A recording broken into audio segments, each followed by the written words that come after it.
17 centuries of footsteps echo across stone, and somehow I can still hear them.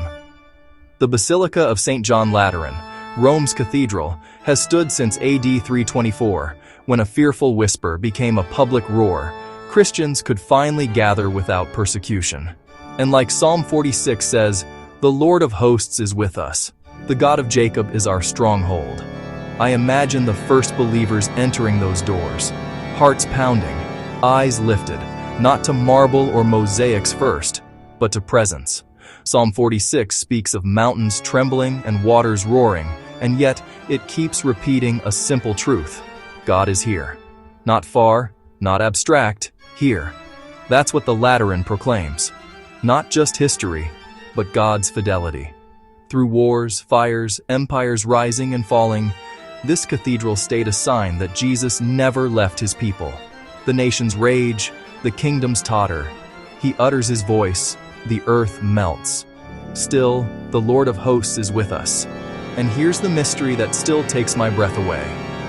Jesus makes himself present in the humblest way, under the appearance of bread and wine.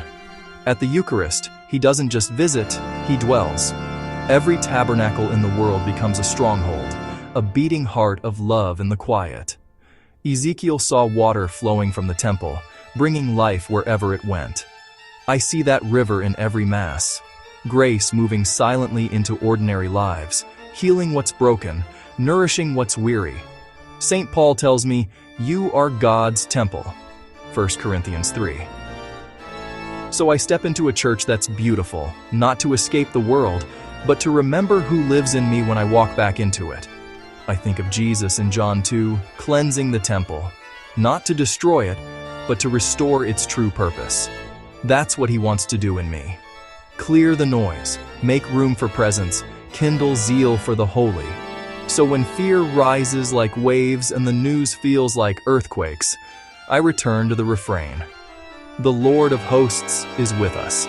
In Rome's first cathedral, in a small chapel down the street, in a quiet corner where I whisper a prayer. Today, I'm choosing awe. I'm thanking God for buildings that outlast storms, for communities that sing through centuries, and most of all, for Jesus who remains. I'm opening my heart again to receive him, adore him, and carry him into the ordinary moments of this day. Join me right now in a simple prayer. Thank you, Jesus, for the gift of your body and blood. You are my stronghold, Lord, and you will never leave me. Be still. Let the river flow. The Lord of hosts is with us, always.